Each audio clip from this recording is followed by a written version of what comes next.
hampir 5 tahun bergelut ya untuk menyelesaikan PhD itu rasanya kok saya ingin istirahat dulu ya dari hiruk pikuk kampus begitu ya.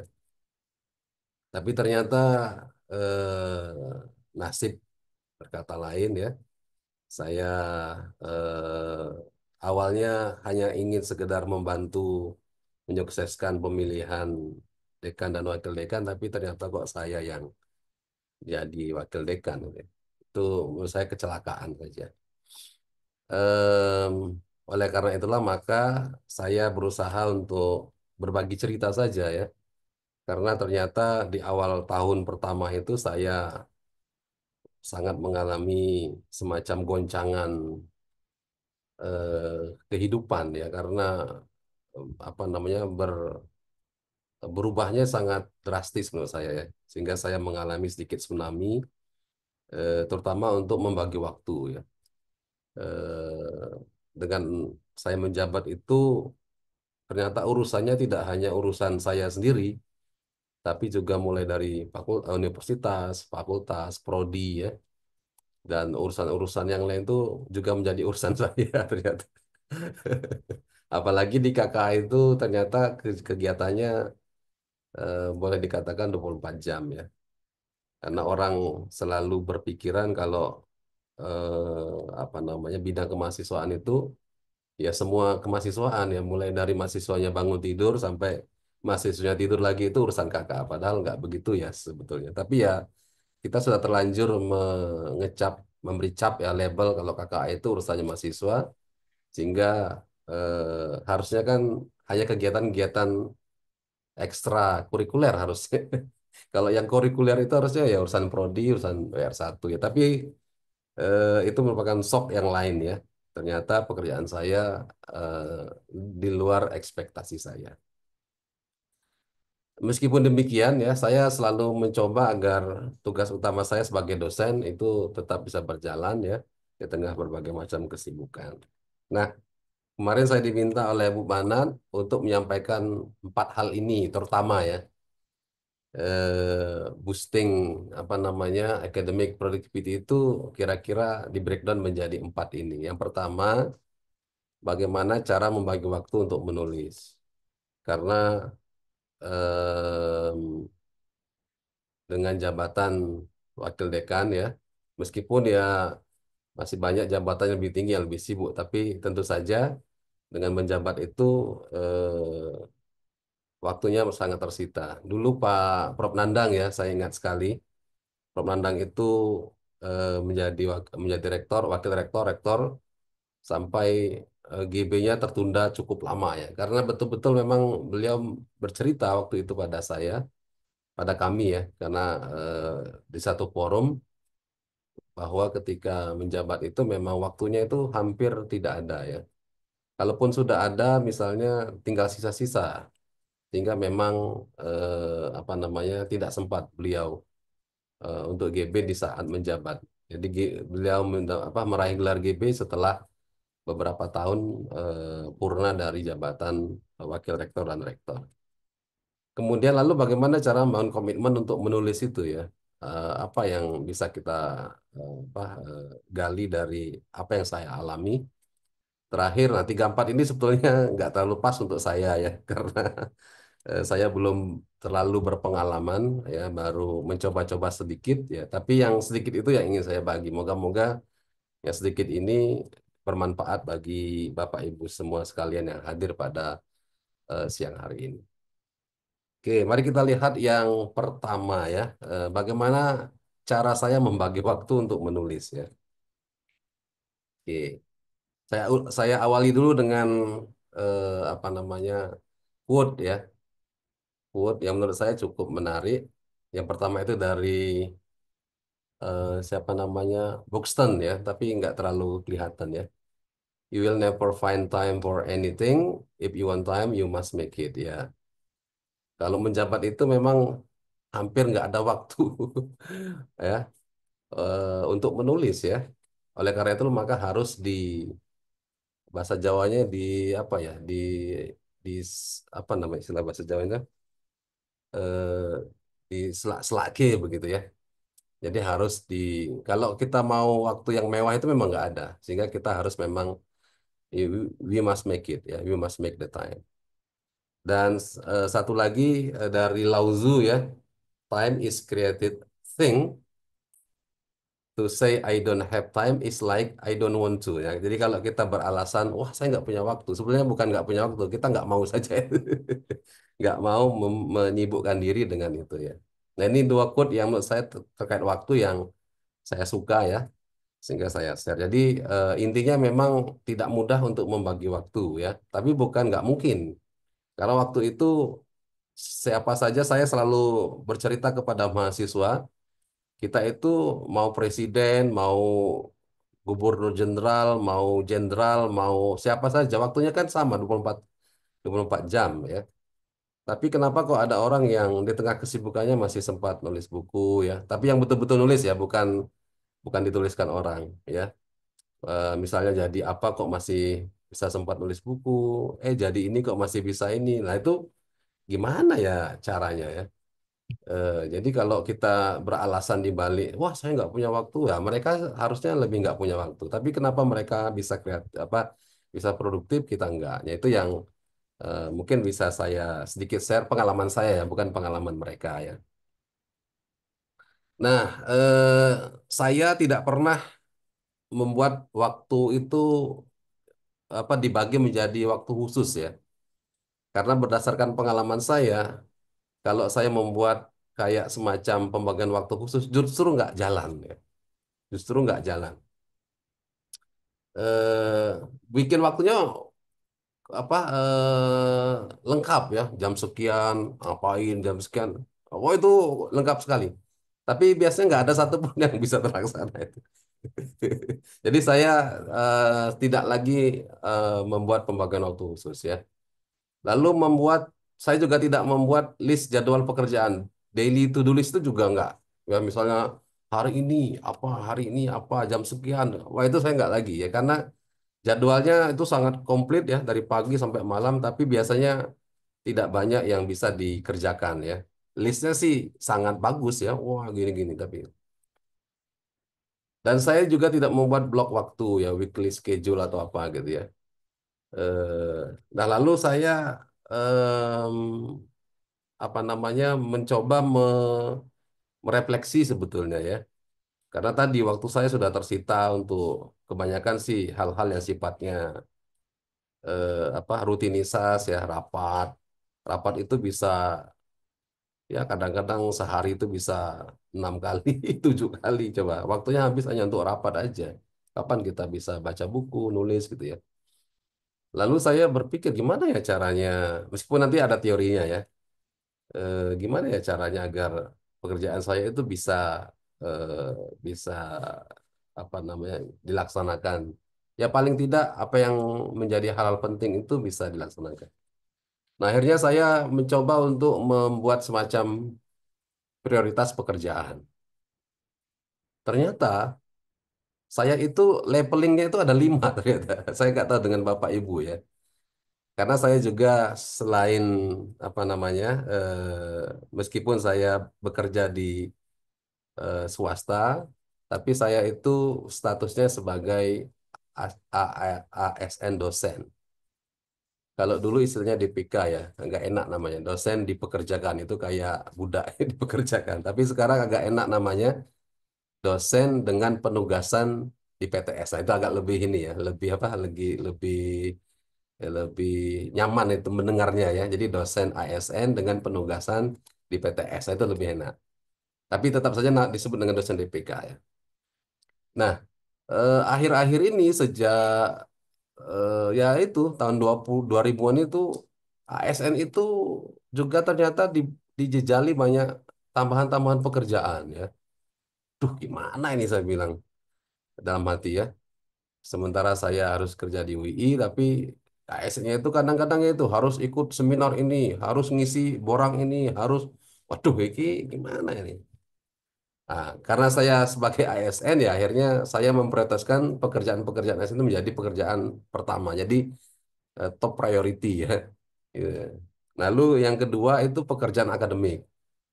Ya, saya mengajar, ya nulis artikel, pelatihan workshop itu menjadi top priority yang kedua, level 2, leveling 2.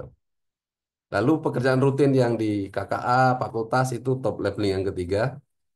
Dan top pekerjaan priority yang keempat adalah pekerjaan-pekerjaan di universitas, maksudnya kegiatan-kegiatan ya.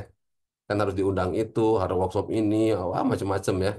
Apalagi KKA itu apa namanya, unitnya ada dua itu, unit kemahasiswaan dan unit networking itu ya. Di bawah Pak Uwing itu. Nah, itu juga kadang-kadang melimpahnya ke KKA. Jadi menurut saya banyak sekali tuan saya ini. Ya, nggak hanya dekan, tapi juga ada wakil rektor bidang 3, wakil rektor bidang 4, rektor sendiri ya. Dan yang leveling kelima ini prodi ya. Makanya saya kadang-kadang bahkan sering kali itu yang nggak sempat ke prodi karena memang prioritasnya yang kelima, mohon maaf ya. Karena kalau semuanya saya ini kan nggak mungkin ya, kan sudah 5 level itu nggak gimana saya. Makanya saya kalau ada DWA misalnya, tiba-tiba ada Bapak Ibu ASN silakan eh, apa namanya untuk mengisi macam-macam dulu itu ada ini ada itu ya saya sampai pusing juga itu. Tapi ya karena saya kerjakan duluan gitu ya. Nah nanti kalau mengajar ya kalau ada rapat rapatnya saya tinggal. Jadi saya membuat semacam eh, prioritas pekerjaan ini ya. Oke, ternyata itu ada ininya, ada apa namanya, ada eh, ilmunya ternyata ya. Eh, ada matrik, time management matrix ya, yang ada kuadran 1, 2, 3, 4 ini ya. Jadi kalau dia ke atas itu penting dan mendesak. Jadi ilmunya adalah apakah pekerjaan itu penting dan mendesak. Nah, kalau kuadran 1 itu udah penting, sangat mendesak, itu harus segera dilakukan ya. Misalnya kalau ada deadline. Nah, kalau ada deadline biasanya saya mendahulukan itu pekerjaan. Meskipun ada rapat, ada apa ya, itu nggak saya izin gitu ya karena ada deadline. Jadi harus saya kerjakan atau emergency atau apa gitu ya. Itu kuadran 1 ya. Itu berarti penting dan mendesak. Kalau dia kuadran 2 itu penting tapi nggak terlalu mendesak. Ya. Penting tapi nggak terlalu mendesak. Kuadran 3 itu nggak terlalu penting dan juga nggak terlalu mendesak. Nah yang kacau itu kalau kita berkutat di kuadran 4, udah nggak penting, nggak mendesak itu dikerjakan. Ya, jadi ternyata ada teorinya ya. Jadi saya sebenarnya udah bagus itu ya. Meskipun saya sebelumnya saya nggak membaca ini ya. Saya hanya, waduh ini pekerjaan mana yang harus saya dulukan gitu ya. Nah ternyata ada teorinya ini. Nah sehingga oke, tadi ya kuadran 1 itu misalnya ya ini kalau udah di bahasa Indonesia kan. Jadi ada kuadran penting mendesak, penting tapi tidak mendesak, tidak penting tapi mendesak, dan tidak penting dan tidak mendesak. Nah, jadi ini ya. Jadi cara saya ini ternyata ada apa? Meskipun sudah lama ya ini ya. Tapi tadi saya tidak kalau saya tadi tidak dibagi dengan penting dan mendesak. Yang penting kalau saya itu berbasis pekerjaan saja ya. ASN, mengajar akademik, kemudian fakultas, universitas, prodi. Jadi ada 5 layer. Nah, ternyata ada ini. Jadi ini semakin membantu saya. Oh, ternyata bisa juga ya kita bikin eh, kuadran kayak gini. Jadi misalnya ada beberapa pekerjaan, lalu saya kacanya ini penting nggak nih? Oh penting. Mendesak nggak? Mendesak. Oh berarti saya dulukan ini. Oh ini penting nggak? Penting, tapi nggak mendesak. Ah, berarti bisa ditunda dulu lah sebentar. Nah, ini tidak penting tapi mendesak misalnya. Oh bisa didelegasikan dengan staf atau yang lain gitu ya. Karena dia tidak penting tapi harus dilakukan. Misalnya harus bikin laporan apa gitu ya. Nah, saya langsung misalnya ke Mas Farhan. Mas Farhan minta tolong. Atau ke Mas siapa? Mas Hisbi ya. Nah, itu. Bahkan beberapa rapat itu saya juga minta tolong. Saya apa namanya WA ke yang ngundang. Saya nggak bisa nih, bisa nggak diwakili oleh staf? Boleh Pak. Nah, jadi saya wakilkan aja. Jadi itu ya, tidak karena tidak penting tapi dia mendesak itu. Nah, yang keempat tidak penting tidak mendesak ini juga ya kalau lagi ini aja ya, lagi lagi apa gabut gitu ya, ya udah misalnya ya sekali-sekali kan bersenang-senang gitu ya, ngerumpi atau apa. Jadi nggak penting, tapi ya sekali-sekali perlu kita laksanakan. Tapi jangan terus di zona 4 ini ya, kuadrat 4 terus ya, kita nggak bisa nulis-nulis gitu ya. Oke, jadi itu ya. Jadi bagaimana cara bagi waktu?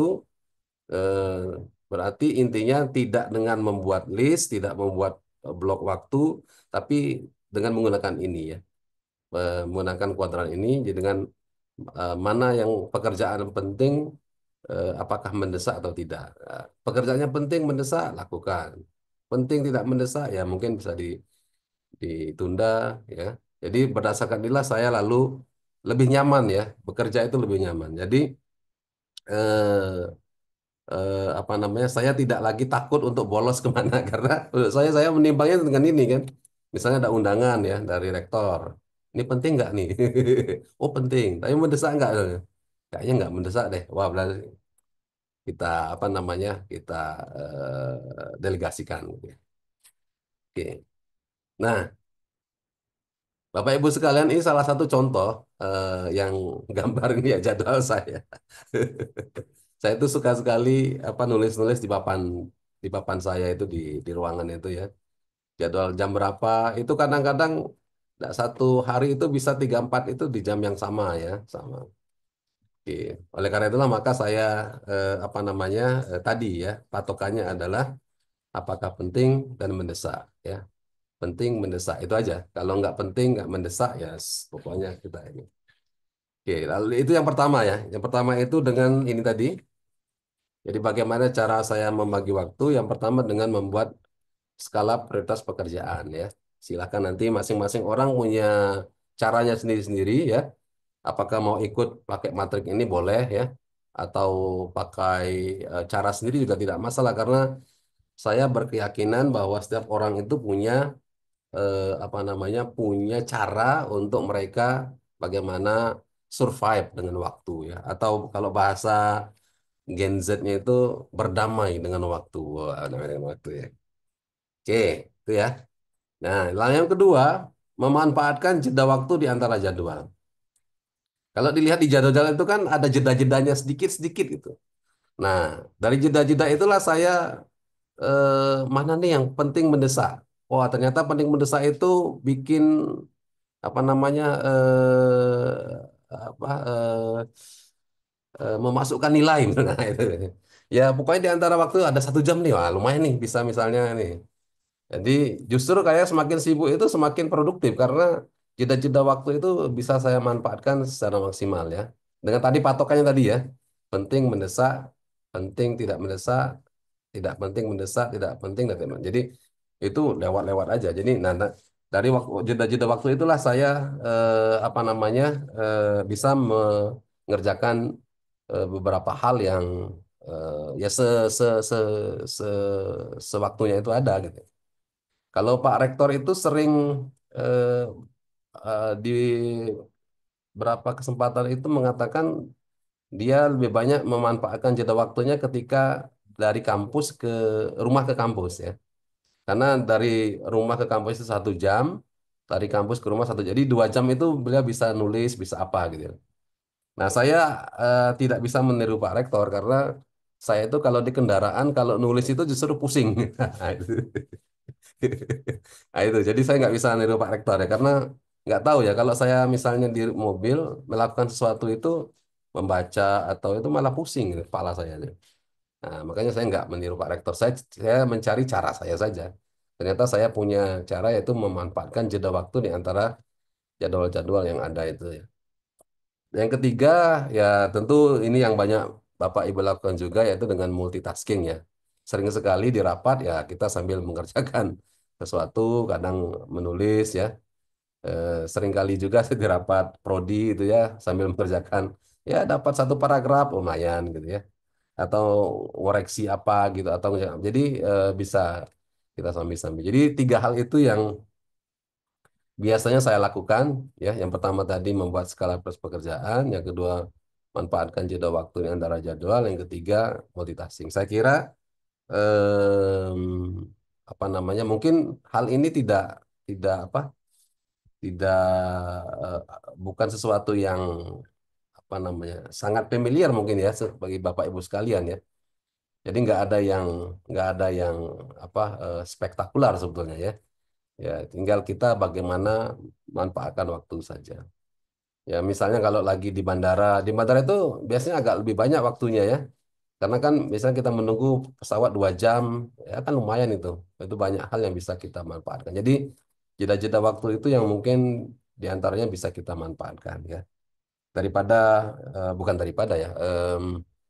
Ya mungkin em, em, kalau kita selalu menggunakan waktu jeda itu untuk hal yang lain ya mungkin jadi habis karena setelah itu kan kita nggak punya waktu lagi ya untuk di luar eh, jadwal itu untuk mengerjakan yang lain. Jadi ini pertanyaan pertama ya, bagaimana cara bagi waktu untuk menulis? Satu tadi dengan skala prioritas pekerjaan, dua memanfaatkan jeda waktu di antara jadwal, yang ketiga multitasking. Oke. Lalu pertanyaan kedua, bagaimana cara membangun komitmen untuk menulis ya? Waktu di WA Bu Banet itu nggak ada untuk menulisnya ya, tapi komitmen saya kira komitmen untuk menulis ya. Yang pertama itu kita harus punya self driving force ya. Karena saya berkeyakinan tidak ada orang yang bisa menggerakkan dirinya sendiri kecuali dirinya. Tidak ada orang yang bisa menggerakkan dirinya kecuali dirinya sendiri. Jadi eh, se, apa ya, sehebat-hebatnya orang itu yang nggak ada yang bisa menggerakkan dirinya kecuali dirinya sendiri. Oleh karena itulah maka menurut saya untuk membangun komitmen itu harus punya self driving force yang kuat ya. Dan saya itu selalu terngiang dengan pesan dua pembimbing saya ya. Prof. Gunawan itu pembimbing skripsi S1 dan Prof. Supomo pembimbing tesis S2. Kebetulan pesannya sama ini, makanya saya selalu teringat ya. Eh, Pesannya sama. Beliau ini mengatakan kepada saya, besok kalau kamu terpaksanya menjabat, nah, ada kata terpaksanya ya. Karena beliau itu sebenarnya nggak suka, bukan aliran pejabat. Jadi beliau itu dua-dua orang ini lebih suka kalau kita itu lebih banyak bergelut di bidang akademik ya. Makanya ada kata terpaksanya. Kalau terpaksanya menjabat, maka cukup 1 periode saja. Dan alhamdulillah tampaknya saya cukup konsisten ya. Saya cukup konsisten untuk menjabat itu cukup satu. Makanya dulu saya menolak untuk jadi Sekprodi, walaupun pernah juga ya berapa bulan jadi Sekprodi karena nggak ada orang gitu ya, atau jadi Kaprodi berapa bulan karena nggak ada orang. Tapi intinya saya cukup 1 periode saja gitu ya, karena setelah itu kembalilah menjadi dosen untuk mengembangkan ilmu. Karena menurut beliau berdua, ilmu itu berkembang itu memerlukan waktu katanya. Kalau orang tidak ada yang mau mengembangkan ilmu, ilmunya stuck katanya. Ya kan? Nah, oleh karena itulah maka kembalilah jadi dosen katanya. Menjadi dosen itu maksudnya kembali ke bergelut dengan bidang akademik ya. Capacity building di bidang akademik itu harus kita kembangkan. Karena betul saya meyakini ilmu itu tidak segencar atau secepat teknologi ya. Kalau teknologi itu kita baru bangun tidur besoknya udah ada teknologi baru. Tapi kalau ilmu itu berkembangnya cukup lambat ya, dia butuh waktu, butuh dialektika lalu menjadi ilmu. Dan ini pegangan saya ya. Sep Remongkos saya ini petuah atau pesan dari dua dosen pembimbing S1 maupun S2 saya yang selalu mengatakan demikian. Jadi sehingga saya nggak apa nggak apa ya nggak terlalu mencintai wah nggak terlalu mencintai untuk menjadi apa untuk mengemban sebuah jabatan ya. Jadi saya nggak terlalu apa nggak terlalu em, antusias ya kalau eh, untuk menjabat itu. Kalaupun terpaksa ya cukup 1 periode aja gitu. Setelah itu saya kembali menjadi dosen. Dan moga-moga saya tetap bisa istiqomah ya untuk ini ya. Meskipun kalau di UI itu ya agak berat juga ya karena orang dipaksa-paksa gitu ya. Tapi moga-moga lah ya. Jadi ini satu ya. Jadi SEP driving force. Jadi ini yang apa namanya ya menjadi senjata utama bagaimana kita membangun komitmen untuk menulis. Yang kedua, Bapak Ibu sekalian, carilah bestie ya untuk co-authoring ya. Kalau Bapak Ibu lihat di beberapa, bahkan bukan beberapa, semua ya, karena sampai hari ini saya belum berhasil untuk menerbitkan tulisan saya sendiri, maksudnya nama saya sendiri ya. Saya sudah kirim beberapa artikel dan alhamdulillah belum ada yang sukses. Terakhir itu saya kirim ke jurnal internasional bilingual and education bilingual and bilingualism, ditolak em, karena skupnya nggak cocok. Nanti saya mungkin di slide yang lain saya tunjukkan ya. Nah, alhamdulillah saya sudah punya dua bestie nih untuk co-authoring ya, yang untuk dua tema yang berbeda. Kalau tema-temanya IMI itu saya punya bestie namanya Nurmala Elmin Simbolon ya. Kebetulan kami sama-sama aktif di Geprin dan sudah ada satu yang eh, apa book chapter ya yang sudah terbit di book chapter tahun 2004 kemarin dan insya Allah nanti satu lagi akan terbit di Siele ya yang Aceh itu ya Syah Kuala itu ya insya Allah nanti sudah kemarin sudah di apa di accept ya akan diterbitkan insya Allah Januari 2025. Jadi sudah ada spesialisasi bestie untuk co-authoring gitu.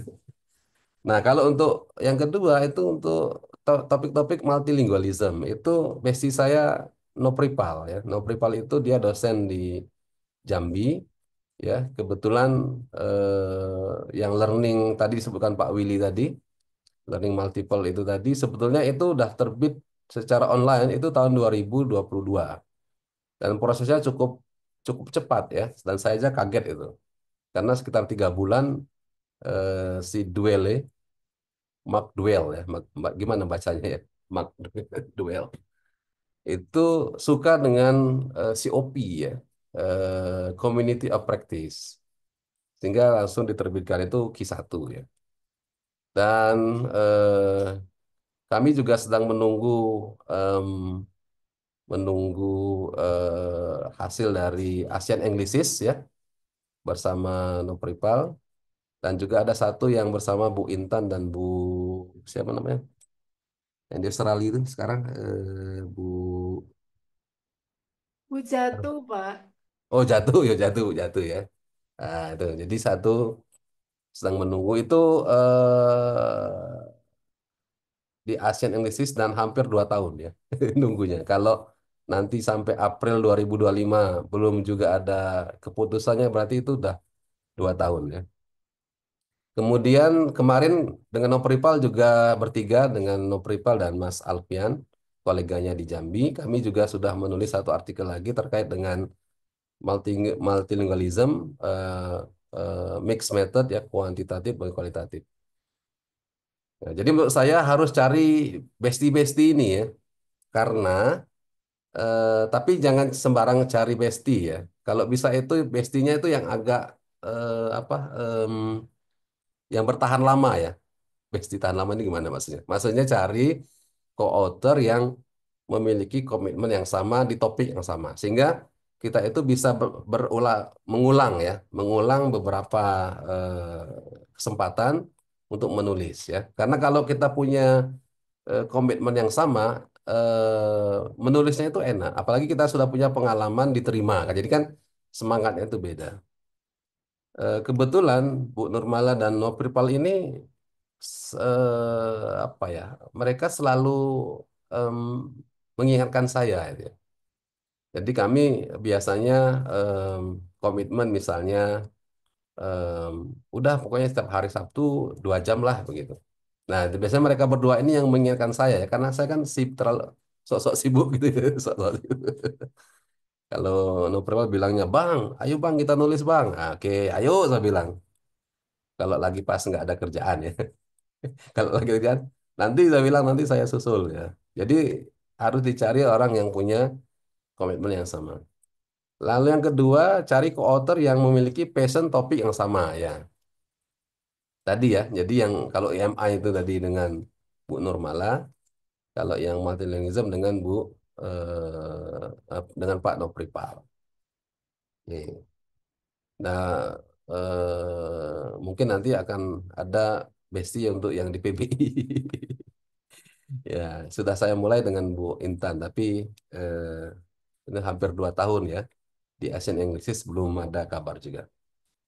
Oke, kemudian cari co-author yang mau menulis bersama bukan nebingisme. Ini yang susah ya. Jadi yang sama-sama mau menulis. Kebetulan dua orang ini juga sama-sama menulis ya. Kadang-kadang ya kita deal aja. Saya nulis ini, Bu Nurman nulis ini, nanti setelah itu kita baca bareng-bareng, kita sempurnakan gitu ya. Atau novel, misalnya Bang, saya nulis ini ya, analisis, oke silakan. Saya nulis kesimpulan aja yang gampang. Yang penting kan sama-sama nulis kan. Ya apa namanya? Kalau bagian-bagian itu kan tinggal kesepakatan kita bersama mana yang mau ditulis, mana yang mau kita tulis bareng-bareng. Oke, jadi menurut saya cara yang saya tempuh adalah tadi ya mencari atau memiliki bestie untuk co-authoring ya. Menurut saya ini penting karena tadi kalau kita kerjakan sendiri, waduh gimana itu waktunya aja nggak ada ya. Dengan adanya bestie-bestie ini saya bisa agak sedikit bernapas gitu ya. Paling tidak kan separuh misalnya dari 4.000 atau 6.000 itu kan udah dikerjain yang orang lain ya, bestie kita tadi. Tapi kalau semuanya harus kita mulai dari awal ya. Eh, Kalau yang artikel yang di jurnal Multicultural Multi Development itu em, Sinopripal sudah punya ininya, sudah punya apa namanya, punya datanya. Bang, saya punya data nih. Bang Nizam ini ya nulis literatur review-nya. Oke, saya bilang. Ya, jadi kita itu ya. Jadi harus harus harus begitu.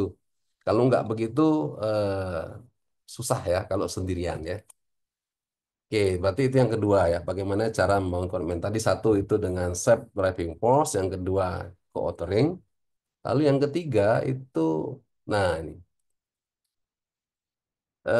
pilihlah topik-topik yang dekat dengan kita. Mungkin ini gampang diucapkan, tapi susah untuk dieksekusi. Artikel saya di mana di terakhir itu ya di Jurnal Linguistik Indonesia yang dipakai untuk naik ke lektor kepala itu awalnya cuma lihat-lihat itu aja, papan papan nama itu aja ya, papan nama apa kampus itu ya, papan nama kampus. Ternyata kayaknya ini bisa ini ditulis ya untuk landscape linguistik ya atau linguistik. Ini itu ya typo ya. Linguistic landscape ya atau linguistic schoolscape ya. Ini bisa kayak tulis ini. Karena di papan nama itu kan sudah ada Inggrisnya, ada yang bahasa Jawa, bahkan di beberapa itu bahkan di FH itu udah bahasa Arab. Jadi menurut saya wah ini multilingualism banget ini. Nah, akhirnya saya sambil jalan-jalan saya foto gitu kan sendiri. Saya dapatlah 200 sampai 250 foto ya. Pakai HP aja sambil keliling kampus. Ternyata bisa ya. Jadi nggak usah jauh-jauh maksud saya kan. Lalu ada program ISMA dengan Bu Mala yang nanti akan di diterbitkan di Ciele Januari itu program ISMA itu. Ya, sama aja, Pak Nisam punya ini enggak apa namanya mahasiswa alumni ISMA. Oh ada saya kira beberapa yang saya kenal bilang. Yuk kita wawancarai ya itu udah bisa jadi ya. Ya atau kolega dosen mahasiswa. Jadi mungkin ini jadi kelas kita sendiri aja kan bisa ya jadikan artikel. Dan saya sudah mulai sejak tahun lalu itu sambil mengajar itu sambil saya bikin artikel ya. Meskipun memang belum selesai ya. Ada 2 artikel yang satu sudah ditolak ya di JET ya. Satu ditolak artikel pendek itu. Itu hasil di kelas sendiri ditolak ya karena katanya ini nggak cocok untuk artikel pendek, ini cocoknya untuk artikel panjang. Oke lah, nanti kalau panjang berarti kan saya harus cari orang yang bisa bantu saya untuk nulis gitu ya. Karena kalau panjang kan ada effort tersendiri ya. Kalau pendek cuma 1.000 atau 2.000 itu kan masih bisa kita ini ya. Nah, jadi itu yang saya lakukan ya. Jadi saya nggak usah terlalu apa ya, terlalu ngoyo-woro, mau topik-topik yang apa tinggi-tinggi. Saya cuma mengamati aja kelas-kelas yang di sendiri ya. Termasuk ketika membimbing skripsi, saya juga udah saya bilang kamu observasi aja di kelas IP misalnya. Ngapain jauh-jauh ya. Oke, jadi ini ya tiga hal ya. Jadi bagaimana cara membangun komitmen? Satu dengan apa namanya self driving force, yang kedua co-authoring, yang ketiga ya kita lihat saja di sekeliling kita yang bisa kita jadikan apa namanya kita jadikan tulisan. Di awal-awal perkuliahan dulu saya ada topik yang menarik sebetulnya ya, yaitu ucapan selamat datang di masing-masing fakultas. Kan waktu itu banyak ya. Kita waktu bikin ucapan di FII, ucapan, lalu di FH itu ada ucapan selamat datang di MIPA. Lalu wah ini kayaknya bisa dijadikan artikel ini. Tapi waktu itu saya nggak sempat langsung saya foto ya. Nggak sempat langsung saya foto. Itu kesalahan saya ya. Karena ya mungkin kesibukan tadi. Akhirnya nggak jadi karena ternyata udah kadung dilepas oleh Pak Kulo. Saya bilang, pas mau saya foto loh, ini kemana ini? Nggak sempat saya foto ya. Nah, tapi itu sebetulnya bisa ya. Jadi bagaimana apa namanya ucapan-ucapan selamat menyambut mahasiswa itu ada yang pakai bahasa Inggris, ada yang pakai bahasa Arab. Itu wah itu bisa jadi satu artikel sendiri ya. Tapi kesalahan saya waktu itu nggak langsung saya foto ya. Saya nanti aja nanti. Tapi ketika nanti ajanya itu sudah di take down oleh fakultas masing-masing. Aduh saya telat saya bilang. Oke. Nah, yang keempat, Bapak Ibu sekalian, mungkin ini yang sebenarnya ini bukan hal baru ya. Ini hal lama sebetulnya. Kalau nggak salah saya sempat membaca artikelnya Pak Willy, tapi bukan Willy Prasetya, Willy Renandia ya. Eh, Semacam cycle menulis itu ya. Dan ini saya ceritakan ke Pak Subhan dan sudah ditiru oleh Pak Subhan. Jadi sudah ada penirunya, walaupun baru Pak Subhan. Tapi saya sangat gembira karena yang meniru itu kan calon sudah SK profesornya udah mau terbit. Karena Pak Subhan bertanya waktu itu, Pak Nizam gimana ya? Pak Nizam itu kan menjabat ya, sama seperti pertanyaan Bapak Ibu sekalian ya. Gimana katanya kok bisa itu? Akhirnya saya cerita. Saya bilang saya menulis itu nggak berhenti saya bilang. Jadi misalnya eh, manuskrip pertama itu selesai lalu kita submit. Jangan berhenti menunggu diterima, harus segera memulai manuskrip yang kedua. Jadi ketika submit manuskrip besoknya itu sudah harus memulai manuskrip yang kedua. Nah, sambil kita menulis manuskrip yang kedua, di kepala kita itu harus ada sudah merencanakan manuskrip yang ketiga. Jadi kira-kira 1 tahun itu kita paling enggak itu memproduksi paling tidak ya.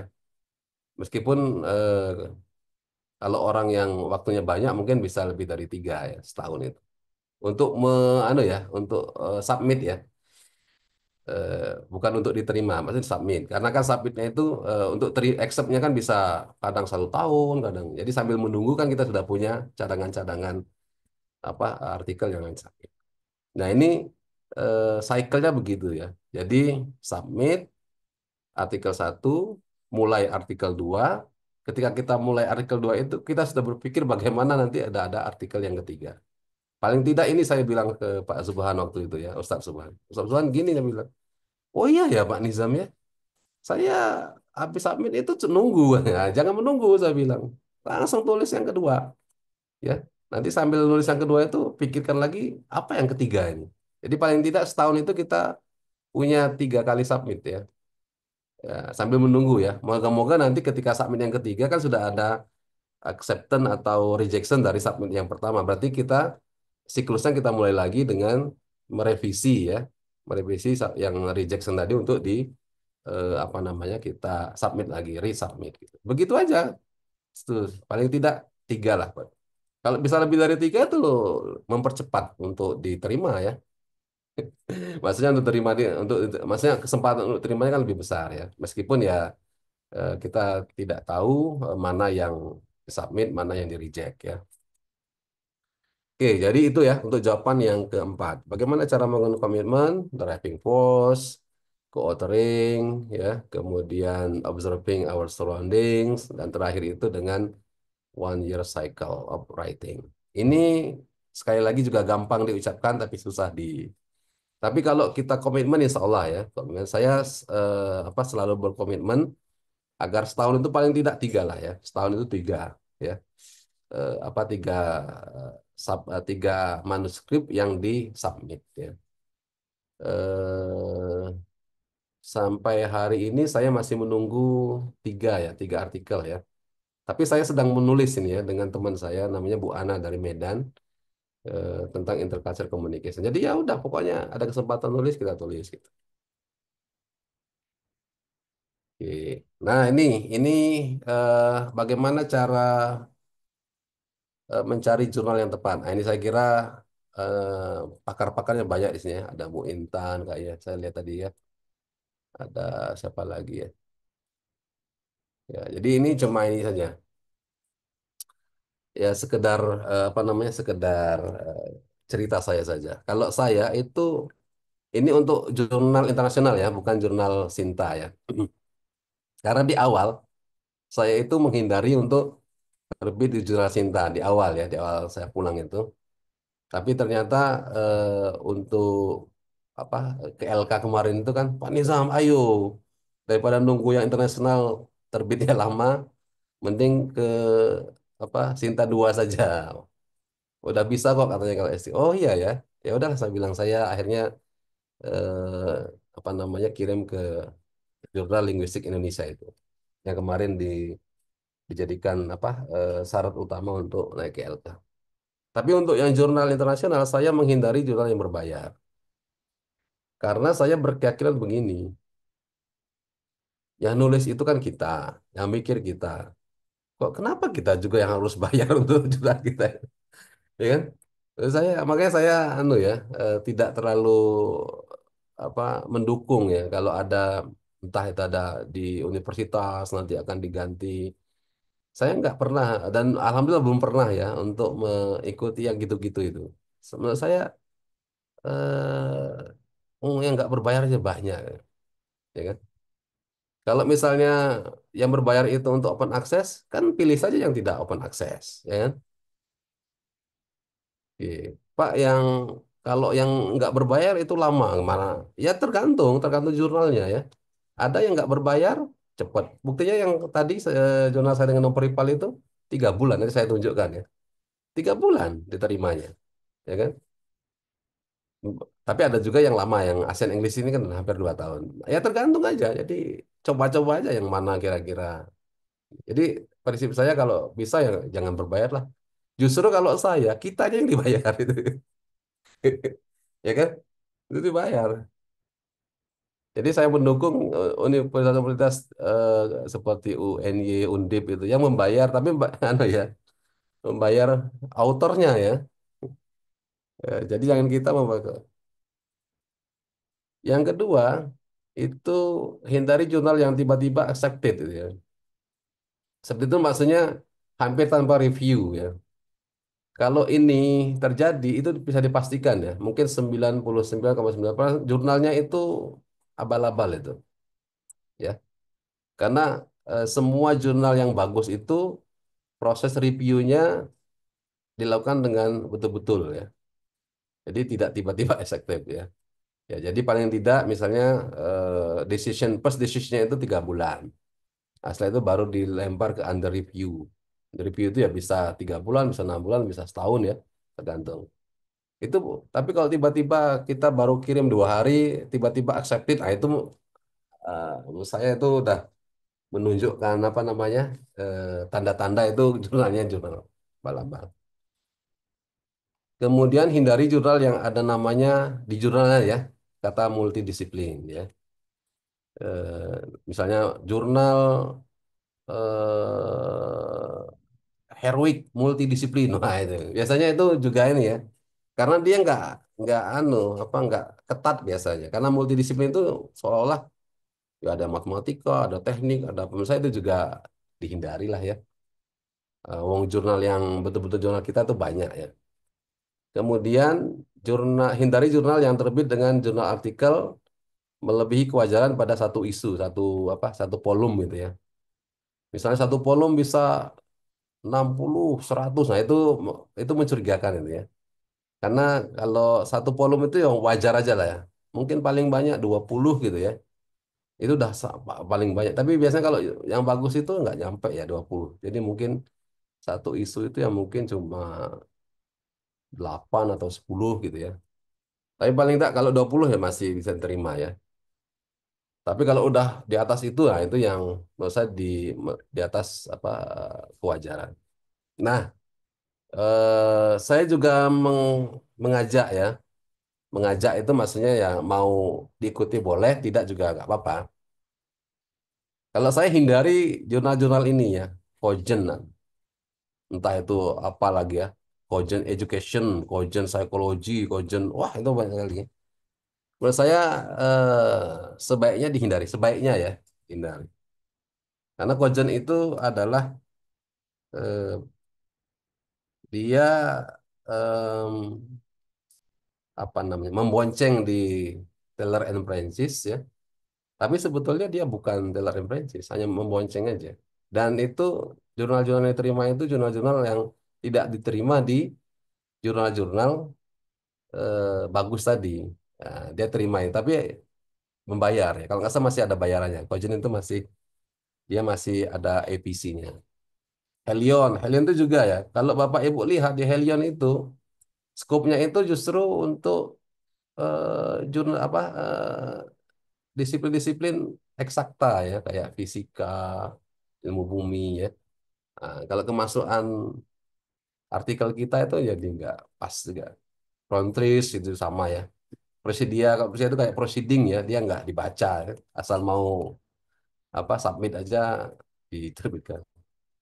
MDPI dah ya sekarang udah masuk predator kayaknya ya. Karena dulu banyak orang Indonesia di MDPI ini. Bahkan ada kayak semacam guyonan katanya hindari jurnal-jurnal yang banyak orang Indonesianya nih. Karena itu apa namanya tanda-tanda bahwa jurnalnya nggak bagus. Tapi menurut saya ya nggak hanya itu ya. Jangan-jangan banyak orang Indonesia karena memang jurnalnya bagus-bagus ya. Tapi maksud saya betul-betul dilihat ya. Jangan sampai hanya sekedar ingin terbit ya. Kalau hanya sekedar ingin terbit dan nanti discontinue itu menurut saya apa ya? Eman-eman gitu bahasa Jawanya ya. Eman-eman, kita udah kerja keras, tiba-tiba ada sejarahnya itu discontinue. Menurut saya itu ya eman-eman aja ya. Oke, begitu ya. Ada lagi?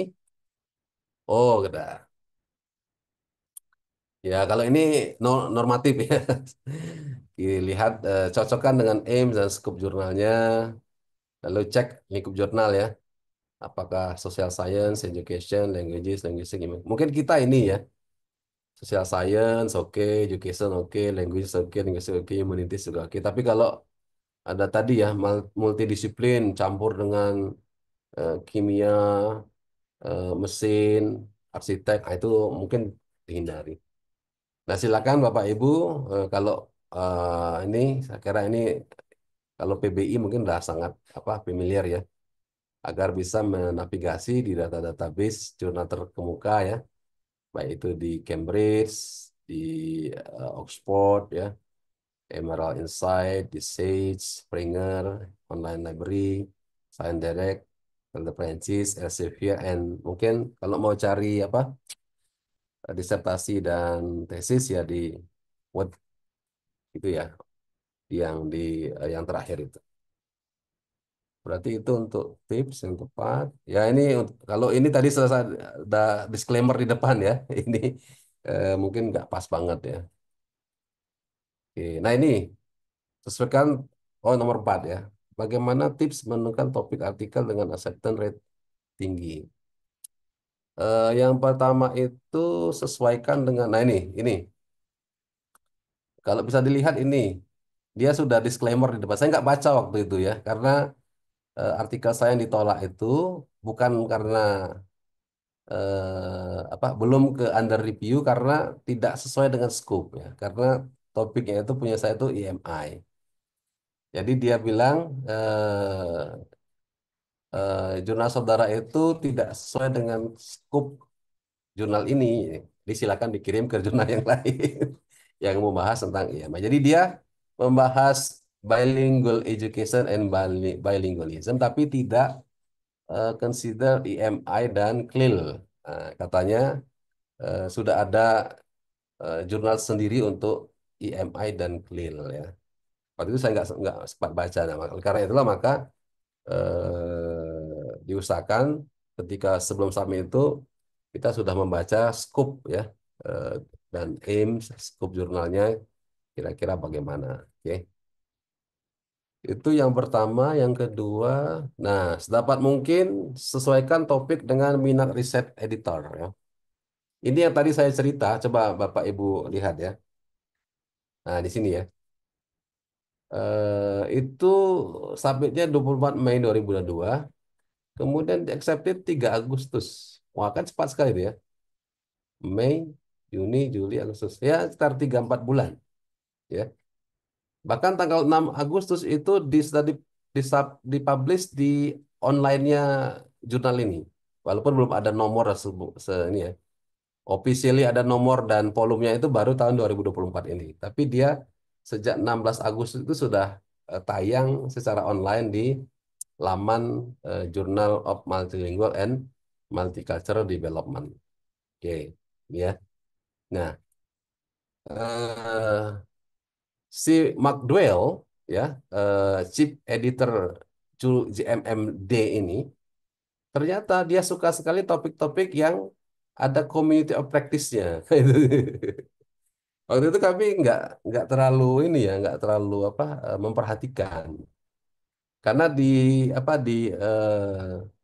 feedbacknya itu dia tulis itu I love to review article with community and practice bla bla bla bla bla ya. Meskipun kami ada apa namanya ada revisi ya, tapi revisinya nggak major ya. Dia hanya ini perlu kamu perbaiki ini. Nah kami perbaiki dalam waktu lah itu langsung si editornya setuju dan tidak dilempar ke tidak dilempar ke apa reviewer karena dia suka ini topiknya ini ya.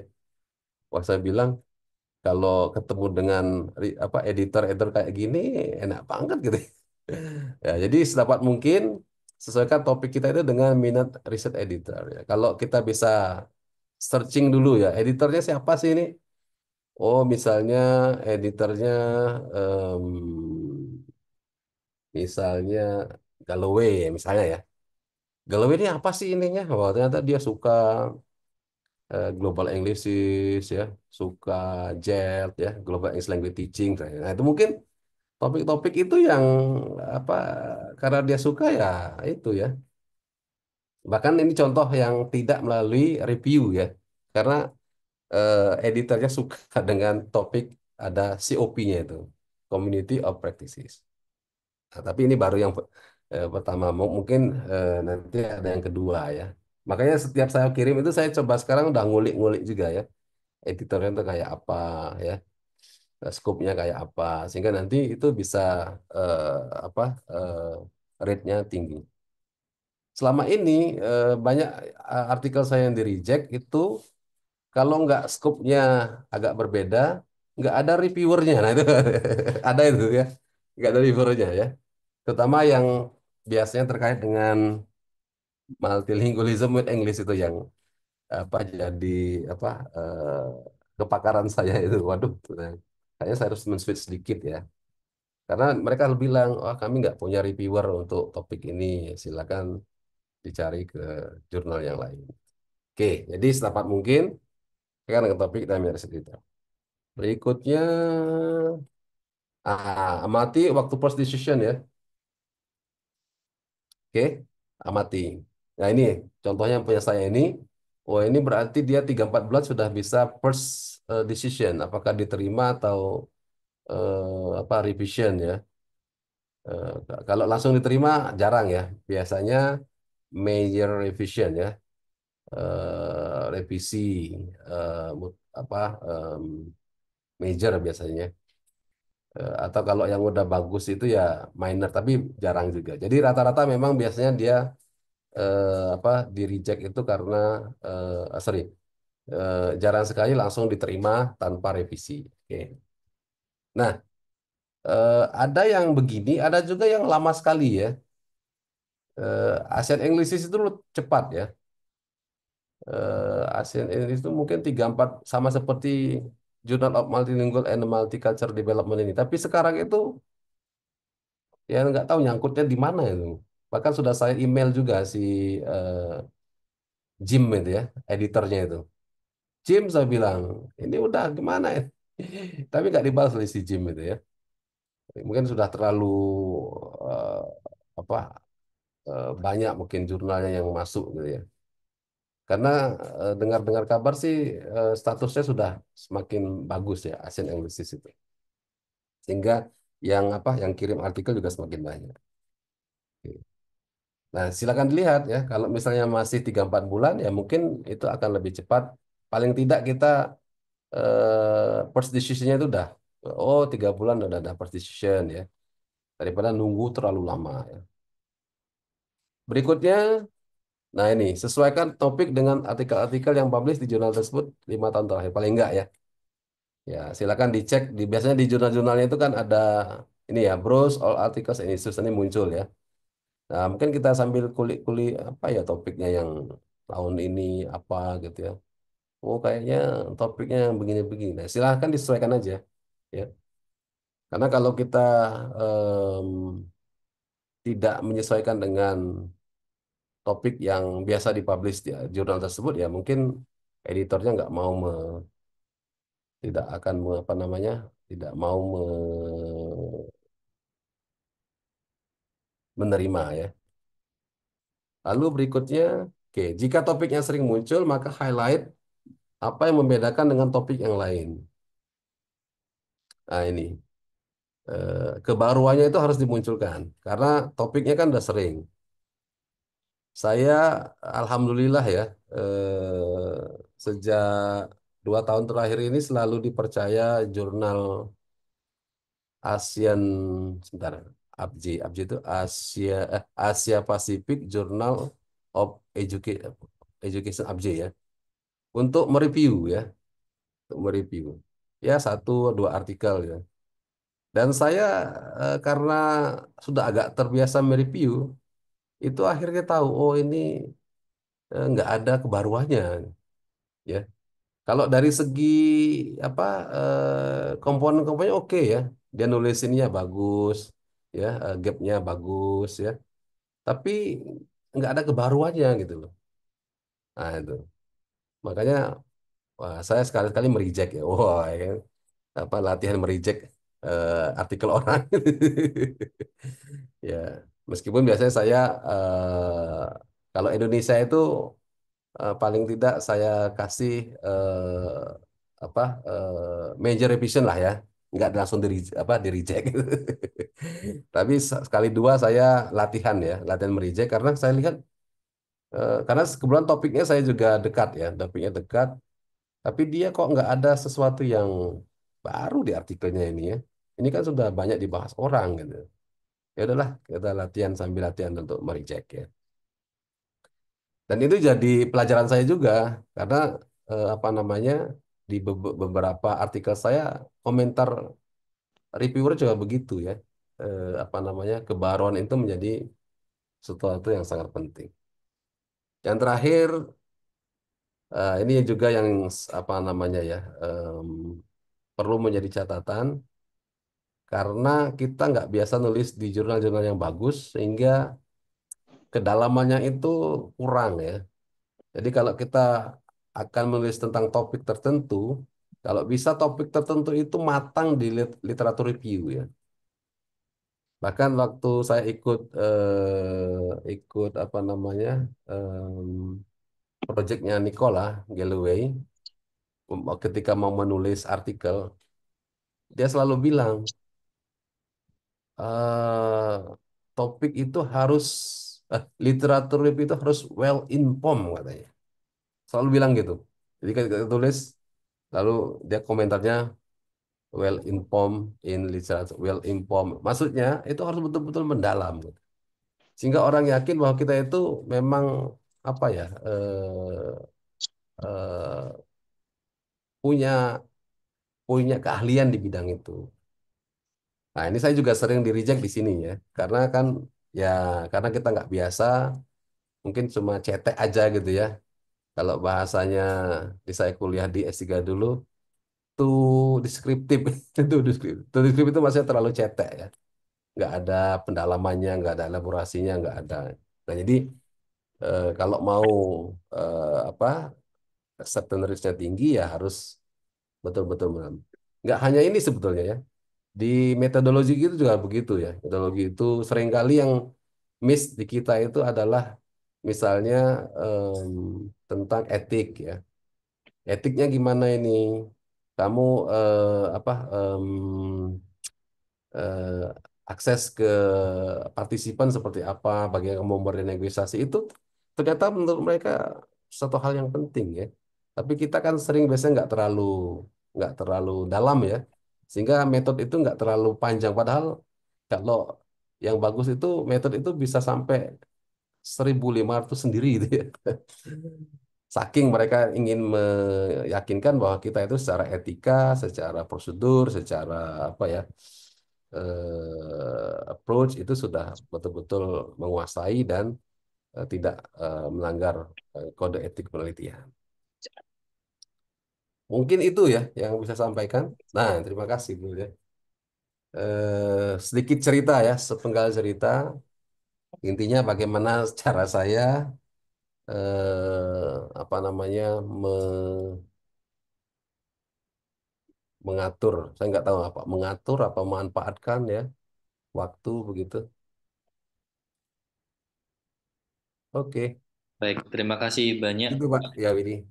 atas Ini kok nggak insight mau dan ini. sharing-sharingnya, cerita pengalaman dan tips-tipsnya yang sangat bermanfaat sekali bagi kami yang sedang struggling untuk mengatur waktu gitu ya. Baik, silakan Ibu dan Bapak yang ingin bertanya bisa langsung memanfaatkan chat room atau apabila ingin bertanya langsung silakan angkat tangan atau raise hand begitu. Silakan.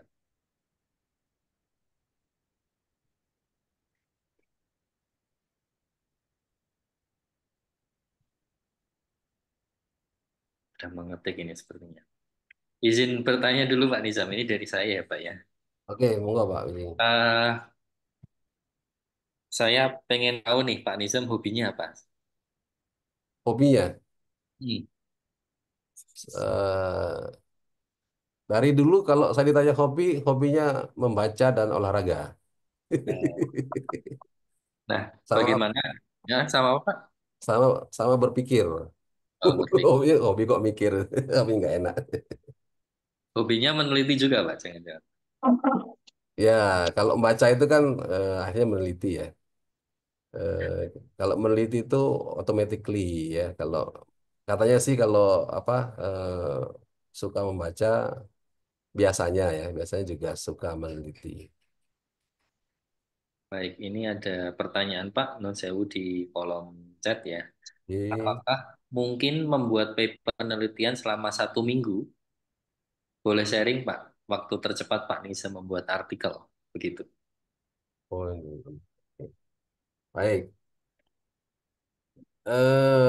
Waktu saya paling cepat nulis artikel itu 10 hari. Tapi itu nggak menjabat ya. Jadi saya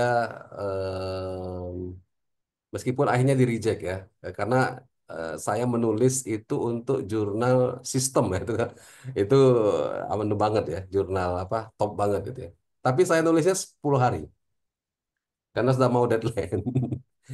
Ya, jadi itu sebelum menjabat sebagai dekan ya,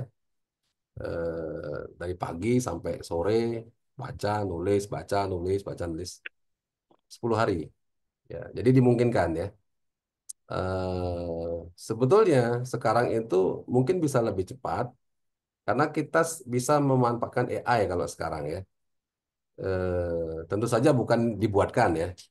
Kalau saya tidak menyarankan, eh, tapi maksud saya eh, dengan AI itu akan sedikit membantu kita untuk manage pekerjaan ya. Sehingga em, menurut saya dimungkinkan kita bisa menyelesaikan jurnal itu dalam waktu ya mungkin 1 minggu. Tapi itu tadi ya, dari pagi jam 8 start, baru selesai mungkin jam 10 malam. Tiap hari begitu. Kalau dijeda-jeda oleh pekerjaan, ya nggak bisa ya. Kan waktu misalnya jedanya cuma 15 menit, ya paling 1 2 baris sudah. Jedanya 1 jam, ya paling 1 baris. Jadi nggak bisa. Jadi kalau saudara nggak punya atau bapak ibu yang memang waktunya luang banget, dimungkinkan ya. Karena saya pernah itu, tadi saya ceritakan ya di jurnal sistem ya, yang baca itu hit Rose, terus yang baca, tapi di reject ya. Tapi saya belajar ya, dari hasil reject itu ternyata oh iya ya, saya kurang di sini, ini nggak mendalam. Ya, betul apa yang disampaikan itu betul. Jadi, tapi yang saya garis bawahi, saya bisa menyelesaikan jurnal dalam 10 hari itu sudah prestasi yang luar biasa. Tapi waktu itu ketika belum menjabat ya. Kalau sekarang saya nggak berani ya. Kalau sekarang itu satu artikel mungkin bisa paling cepat 3 bulanan lah mungkin ya. Itu paling cepat. Tapi harus pakai co-author ya, nggak nulis sendiri. Kalau nulis sendiri itu berat sekali ya. Apalagi misalnya kualitatif kan. Wah itu repot sekali ya. Banyak sekali yang harus dikerjakan. Sehingga menurut saya dimungkinkan, apalagi sekarang bisa menggunakan berbantukan AI ya, membantu kita bukan untuk membuatkan. Kalau membuatkan saya nggak setuju ya. Oke, saya kira itu mungkin Pak Willy ya. Ya, terima kasih. Luar biasa Pak, 10 hari satu artikel itu. Ya, Mungkin itu dikirim seperti ke sistem lagi tuh, apa enggak itu ya. ya? Lalu akhirnya saya tahu akhirnya di reject. Ya, nggak apa-apa lah. Baik, ada pertanyaan kedua Pak, di Ya, dari Ibu atau Bapak Denti Marga Sukma. Bagaimana Pak tips untuk membaca literatur yang efektif untuk topik yang baru untuk kita? Terima kasih. eh kalau saya itu untuk nulis artikel, Bu, siapa ya? Bu Denti ya. Itu jangan baca buku ya, tetapi baca saja artikel. Artikel itu kan lebih pendek-pendek ya kalau di apa di jurnal ya. Di artikel itu kan paling kalau apa literary review mungkin dia 400 600 itu kan bisa kita baca ya. Nah, kita bacanya dari situ aja Bu Denti ya. Mungkin kalau untuk artikel kan paling tidak misalnya 15 artikel ya, empiris ya. Nah, dari 15 itu kan kita bisa baca itu. Saya kira kalau cuma 600 kata kan mungkin 15 menit bisa ya. Nah, maksudnya bisa. Kita langsung ketemu apa namanya? Oh, misalnya keywordnya ini gitu ya. Nanti kita bisa baca lagi untuk artikel yang kedua 15 menit lagi. Nah, saya kira kalau saya sih begitu ya. Saya belum pernah membaca dibantu oleh AI. Saya belum pernah ya. Karena kalau saya membaca harus saya baca. Karena kalau saya nggak baca, saya nggak bisa mengikuti ini alurnya mau kemana.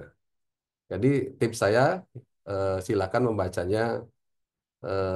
Tidak harus membaca apa tidak harus membaca deep learning ya Bu ya. tidak harus ya. Kan cukup di scanning saja. Kira-kira ini kan literatur ya, literatur, terutama literatur review ya. Oh ini misalnya ini kita membaca tentang teori tertentu. Nah kan siapa orangnya, ya kan teorinya apa, parameternya apa, cuma itu aja kan. Cukup itu aja, nggak usah yang lain-lain nggak usah di. Oke, nah nanti bisa kita apa namanya, bisa kita tuliskan. Baik. Begitu untuk pertanyaan Bu Denti. Ya, luar biasa Pak. Ini saya ingin menggarisbawahi bagian kalau baca jangan pakai AI begitu ya, karena bagaimanapun memahami alur logika penulis itu sangat penting ya Pak ya untuk memahami Betul satu. ya. Kalau DAI mungkin lebih cepat dan mantap ya, tapi kan kita nggak ngerti. Tiba-tiba kok gini gitu. Nah, itu. Kalau kita baca sendiri kan paling tidak kita paham ya, dia itu mau apa propose atau strengthen atau apa gitu kan kelihatan. Mhm. Pertanyaan selanjutnya Pak dari Bu Intan. Eh, bentuk-bentuk optimalisasi kelompok riset untuk meningkatkan impact dari artikel yang sudah dipublikasikan. Begitu Pak. Mungkin bisa memberikan contoh atau gambaran begitu. Pertanyaannya berat ini. Optimalisasi kelompok riset ya. Em, Kalau sepengetahuan saya, karena saya belum ini ya, kalau yang ini belum banyak pengalaman ya. Mungkin malah Bu Intan sendiri yang udah banyak pengalamannya ini ya. Eh, Kalau sepengetahuan saya, kalau di Barat itu em, setelah mereka menulis itu tidak selesai ya. Jadi mereka melanjutkan dengan menuliskan semacam policy review gitu ya. Nah, policy review itu nanti diserahkan ke pengampu kebijakan. Ditindaklanjuti mungkin dalam bentuk workshop, dalam bentuk pelatihan, karena supaya nanti impact-nya lebih terasa. Ya. Nah, di Indonesia itu yang setelah riset, submit, dipublish, berhenti di situ. Nah, mungkin ini yang nanti perlu kita apa? Perlu kita hidupkan ya. Jadi nanti menulis semacam policy, brief policy gitu ya. Yang itu nanti bisa. Bahkan kita sebagai penulis itu bisa diundang oleh mereka untuk menjadi pembicara karena kita punya ilmunya. Nah, tapi di Indonesia tampaknya yang bagian ini yang belum ini ya, belum belum banyak dilakukan karena mungkin boleh jadi karena kita nggak dipercaya. Jadi kita itu belum dipercaya ya sebagai apa ya, sebagai sumber ilmu gitu ya. Sehingga nizam, wah itu nizam mana? Penelitiannya kayak apa gitu, mungkin gitu ya. Tapi menurut saya itu ke depan memang harus harus kita lanjutkan ya agar riset kita itu punya dampak, punya impact terhadap masyarakat. Saya kira begitu Bu Intan. Kalau nanti bisa bekerja sama seperti Bu Intan dengan mana? Dengan BRIN gitu ya. Nah, itu boleh, itu bagus ya dilanjutkan. Tapi tidak apa namanya, jangan berhenti sampai di publish saja ya, harus dilanjutkan ke action berikutnya. Begitu Bu Intan. Baik, terima kasih banyak Pak Nizam. Apakah ada pertanyaan lagi dari Ibu dan Bapak audiens yang ada di sini?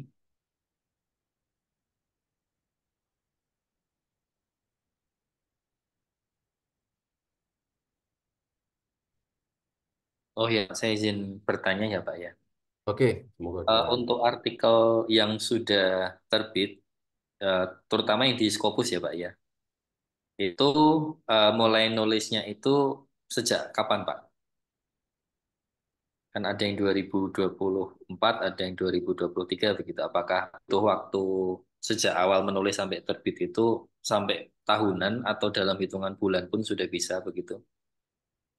Kalau yang contoh yang learning apa di jurnal Multicultural Multi itu, Mbak, itu cepat, Mbak, Pak Willy. Itu 3 bulan selesai karena datanya sudah ada. Jadi ini data yang nggak terpakai ya. Nah, data yang nggak terpakai, lalu Nopripal itu mengusulkan pada saya, Bang, bisa nggak data ini kita jadikan artikel? Lalu saya lihat, coba saya lihat datanya. Oh bisa ini saya bilang, ini bisa ini, ya kan? Nah akhirnya kita tulislah dalam waktu 3 bulan. Kalau waktu itu kita pakai komitmen waktu saat di hari Sabtu ya, saya ingat sekali. Setiap hari Sabtu kita komitmen paling tidak 2 jam ya, nulis bareng. Nah, kalau saya lupa, dia mengingatkan, Bang kita nulis. Oke, Bang kita tulis. Jadi apa Sabtu? Jadi cepat itu, 3 bulan sudah selesai dan 3 bulan kemudian langsung diterima. Kan kaget itu. Itu kaget sekali itu. Wah kok bisa ya? Maksudnya waktu itu kan masih belajar nulis, tapi kok langsung diterima. Ternyata ketika di feedbacknya itu, dia mengatakan itu si Mark Dwelling itu. Tadi ya, saya katanya sangat suka dengan artikel-artikel yang ada COP-nya katanya. Oke. Jadi eh, saya jarang sekali nulis sampai setahun Pak Willy, belum pernah. Ya, saya kalau proses nulisnya ya, tapi kalau dari risetnya, kayak yang saya dengan Bu Mala yang mau terbit di CLE itu kan penelitian kolaborasi, ya. Nah kalau itu agak lama karena kan ada penelitiannya dulu ya, penelitiannya ada FGD, ada observasi, ada wawancara, itu agak lama. Tapi nulisnya itu relatif lebih cepat, karena kalau kita sudah punya data, yang penting data itu. Makanya kalau ada data, itu akan mempercepat kita nulis. Nah makanya saya sejak mungkin setahun terakhir ya, data-data saya mengajar itu sekarang nggak saya ini, saya apa dokumentasi. Karena oh ternyata ini bisa dibuat ini ya, dibuat ditulis gitu. Nah, itu. Nah, memang waktunya ya. Kalau sendiri, makanya kalau sendiri itu agak repot kalau sendiri itu ya. Tapi kalau berdua itu paling tidak kan ada orang yang selalu mengingatkan ya. Kan kita nggak enak kalau udah diingatkan kita nggak nulis kan malu juga. Makanya wah, di sela jeda-jeda waktu tadi kan misalnya dapat satu paragraf gitu dapat. Wah, itu kan lumayan mempercepat ya.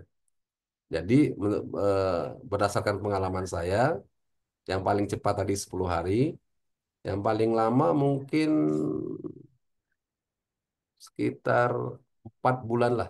Itu paling lama nulis ya. Jadi belum pernah menulis itu sampai setahun penuh itu ya. Kecuali menulis disertasi ya, dulu setahun itu. Tapi kalau nulis artikel, saya belum pernah nulis sampai begitu lama ya. Sehingga makanya artikel-artikel yang saya tulis itu sudah recycle sebenarnya. Karena itu misalnya di reject, saya perbaiki lagi, kemudian saya cari kira-kira eh, apa namanya scope jurnal yang mau nerima artikel ini ya, atau nanti betul-betul di. Nah, kalau dia mengalami eh, rewriting itu bisa setahun Pak Willy, ya bisa. Maksudnya begini, saya pernah nulis bersama teman-teman, ini meneliti diri sendiri, ya. Jadi namanya auto ethnography, ya kan? Tapi sudah ditolak oleh 5 atau 6 jurnal. Akhirnya setelah kita apa lihat lagi, oh kayaknya memang tadi kebaruannya kurang, ya karena kalau misalnya tentang cultural adaptation itu udah banyak, ya kan? Kemudian academic adaptation udah banyak. Ya. Maksudnya itu udah banyak diteliti orang, tapi yang baru dari kita itu apa gitu.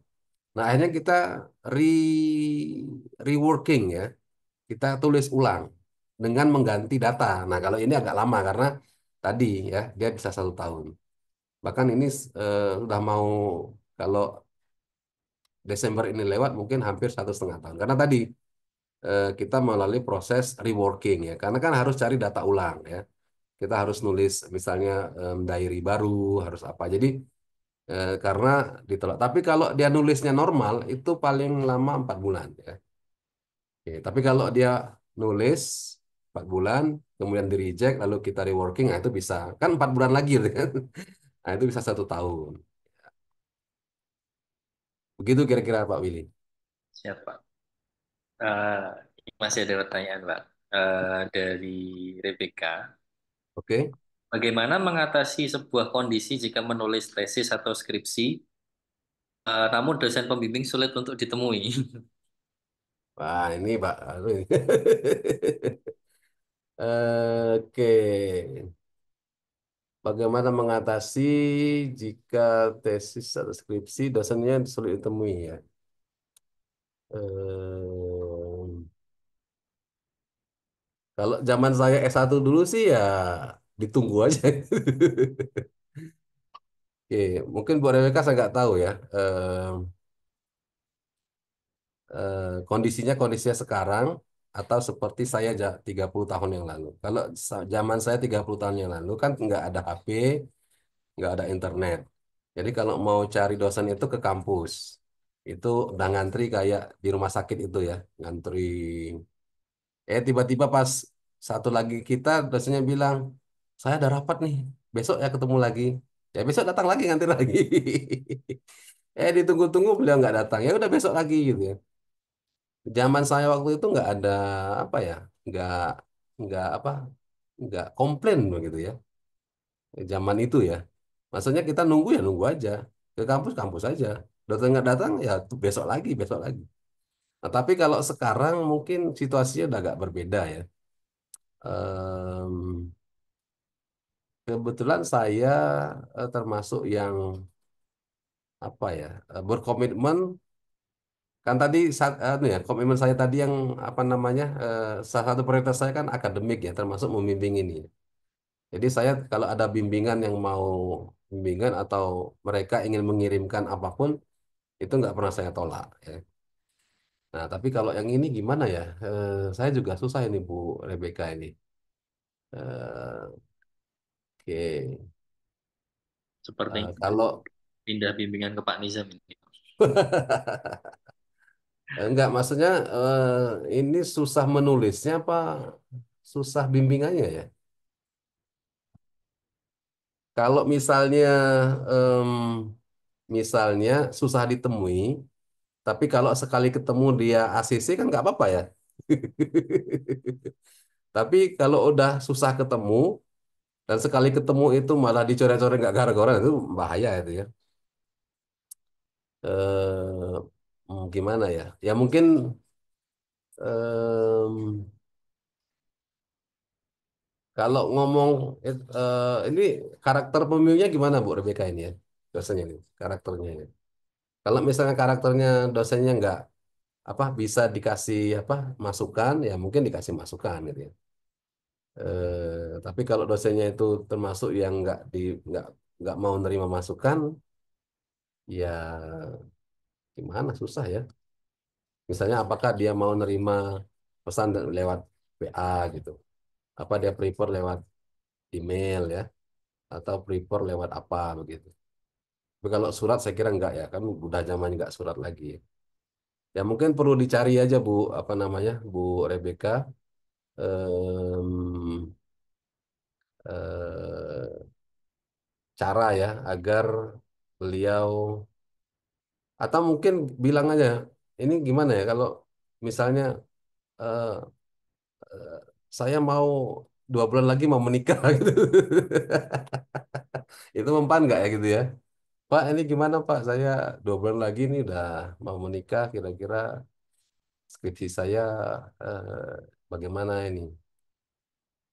Ya intinya mungkin cari cara aja lah Bu Rebecca ya. Mungkin dosennya itu ada hal-hal yang mungkin yang anu ya. Ya eh, Pak, se- saya izin mengambil alih ini baterainya Pak Willy eh, habis. Ini oh, ada pertanyaan terakhir Pak, yaitu oke. dari Bu Asti Hapsari. Sangat Iya. menginspirasi Pak Nizam. Pak Willy izin bertanya, untuk dari disertasi Bapak jadi berapa artikel untuk dipublikasi atau satu disertasi hanya boleh jadi satu publikasi? Dan apakah Bapak dapat rekomendasi dari supervisor untuk publikasi di jurnal prioritas apa? Terima kasih. Oke. Sependek pengetahuan saya, memang artikel apa disertasi itu tidak boleh di remake jadi artikel ya. Maksudnya tidak boleh di apa dipetil-petil dia jadi artikel ya. Saya dulu berpendapat demikian karena tesis saya itu jadi 3 atau 4 artikel gitu ya, karena saya nggak tahu. Nah, ketika saya kuliah di Southampton, ternyata itu nggak boleh di apa, tidak disarankan untuk membagi-bagi artikel apa, disertasi menjadi artikel, karena memang di Southampton itu kan tidak berbasis artikel ya. Beda dengan di Belanda. Belanda itu kan memang dia tahun pertama harus 1 artikel. Itu tesisnya ya. Jadi di artikelnya itu tesis apa, disertasinya itu. Misalnya eh, tahun pertama itu dia harus menuliskan bab 1, bab 2, lalu itu dikirim ke jurnal. Nah, itu tesisnya. Tapi kalau di Southampton itu dia tidak ada syarat harus dipublish ya. Sehingga apa namanya, menurut keyakinan orang-orang di Southampton yang saya tahu, mereka tidak menyarankan untuk membagi-bagi disertasi itu menjadi beberapa artikel. Tapi ada caranya katanya. Kalau mau bikin artikel dari disertasi, itu kita menggunakan data-data yang tidak dipakai yang kita masukkan di disertasi. Meskipun nanti mungkin method ya atau literatur review itu mungkin mirip-mirip dengan disertasi nggak apa-apa. Tapi datanya itu nggak boleh dipakai data dari yang kita tulis di disertasi. Nah, kebetulan yang saya menulis dengan Bu Nurmala itu yang datanya data sisa dari disertasi, ya, yang apa namanya, posturing translanguaging itu ya. Karena kan datanya banyak nih, kan nggak mungkin kita masukkan semua di disertasi kan. Nah, sisa-sisa data itu yang bisa kita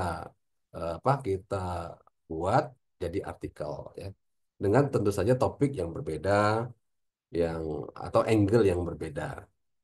Atau mungkin, nah saya dulu awalnya itu mau menggunakan pendekatan apa namanya, mini etnografi ya.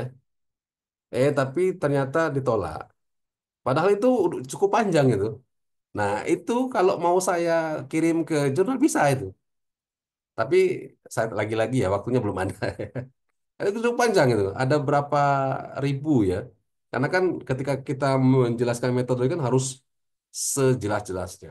Dan itu sudah saya jelaskan. Tapi ketika di akhir, supervisor saya bilang, kayaknya ini nggak cocok deh sama ini kamu. Kayaknya kamu cocok cuma kualitatif aja gitu.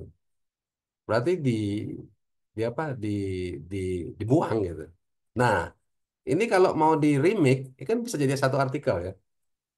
Tapi insya Allah nanti akan saya, kalau saya punya waktu, bukan waktu, saya akan membuat waktu ya, membuat waktu agar sisa-sisa data saya nanti bisa saya jadikan artikel ya. Kemudian oke, nah si Jenkins ini agak beda ya dengan supervisor saya yang di di Southern yang lain. Kalau Will Baker ya, atau em, Sophia ya, atau Yin Zheng, Yin Wang ya, itu mereka mau menulis co-authoring dengan mahasiswanya. Kalau si Jenny ini dia nggak mau. Eh, Kayaknya dia pilih-pilih ya. Dia baru mau nulis co-authoring dengan mahasiswa kalau mahasiswa itu udah jadi penulis bagus. Nah, dia mau ya. Tapi kalau kayak saya itu kayak rempah-rempah rengginang gitu. Jadi dia nggak pernah merekomendasikan untuk dipublish ya. Saya tahu diri lah ya, karena mungkin prominent scholar ya, dan ya saya harus jadi orang hebat dulu kalau nanti saya mau ngajak dia untuk jadi co-author ya. Yang sudah berhasil itu kakak kelas saya dari Jepang itu si Tomu Tomu siapa namanya? Tomu saya lupa namanya, orang Jepang itu ya. Karena dia memang sangat produktif ya. Eh, Ya karena dia memang researcher, jadi dia nggak ngajar banyak, jadi beda dengan kita, sehingga dia lebih produktif kali. Oke, kemudian ya Welbecker kalau itu. Jadi begitu Pak Sri ya. Tapi kalau ada yang membolehkan ya silakan saja. Kalau saya sih agak taat lah ya apa dengan guru-guru saya ya. Jadi mereka tidak tidak prefer ya untuk membuat disertasinya itu ke dalam beberapa artikel. Kalau mau katanya silakan data-data yang nggak dimasukkan di disertasi ya itu bisa ditulis untuk jadi artikel datanya ya. Nah, tapi mungkin nanti approach-nya mungkin masih mirip dengan yang ini, respondennya masih disertasi itu nggak apa-apa ya.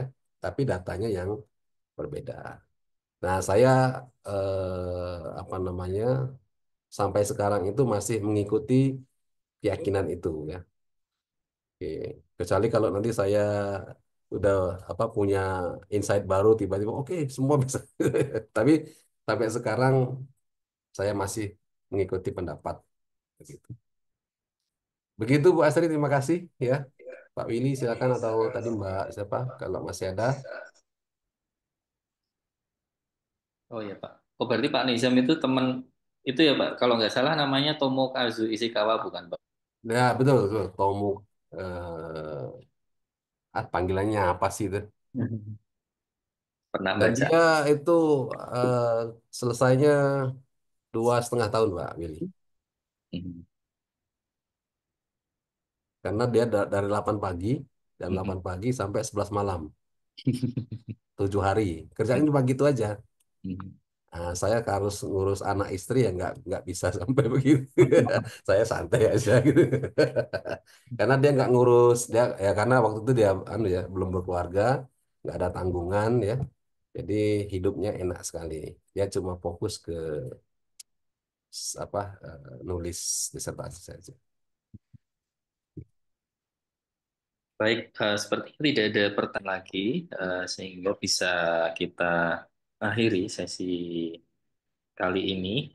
Untuk menyimpulkan dari apa yang disampaikan Pak Nizam tadi, penting bagi kita untuk membuat matriks eh, manajemen waktu. Jadi ada yang penting mendesak, penting tidak mendesak, dan sebagainya, sampai yang tidak penting dan tidak mendesak itu harus kita susun dengan baik sehingga kita bisa memanfaatkan waktu dengan baik. Bahkan ketika di waktu antara kesibukan kita, itu juga sangat bisa untuk dimanfaatkan bagi kita untuk membaca atau menulis. Begitu ya, Pak ya. Iya, Dan juga penting juga untuk mencari partner ya, Pak ya, untuk membantu dan berkolaborasi dalam menulis. Baik, terima kasih banyak atas sharing-sharingnya dan insight serta tips dan triknya Pak Nizam. Mari kita berikan tepuk tangan yang meriah untuk Pak Nizam melalui reaction. Adanya, eh, semoga kita bisa berjumpa di lain kesempatan, tentunya dengan materi-materi, dengan insight dan sharing-sharing yang luar biasa lagi dari Pak Nizam. Terima kasih juga untuk Ibu dan Bapak audiens yang telah menyempatkan waktu untuk hadir di acara siang hari ini. Semoga kita juga bisa berjumpa lagi dengan kegiatan-kegiatan lain yang insya Allah akan diorganize baik itu dari Jurnal JEE maupun dari Prodi Pendidikan Bahasa Inggris. Eh, Demikian kegiatan siang ini. Mari kita akhiri dengan membaca tahmid bersama-sama. Alhamdulillah. Alhamdulillah bil alamin. Sekali lagi terima kasih banyak Pak Nizam atas sharing-sharingnya. Sangat bermanfaat sekali. kami bertemu semuanya pamit. Oke, Assalamualaikum warahmatullahi wabarakatuh. Waalaikumsalam. Waalaikumsalam warahmatullahi wabarakatuh.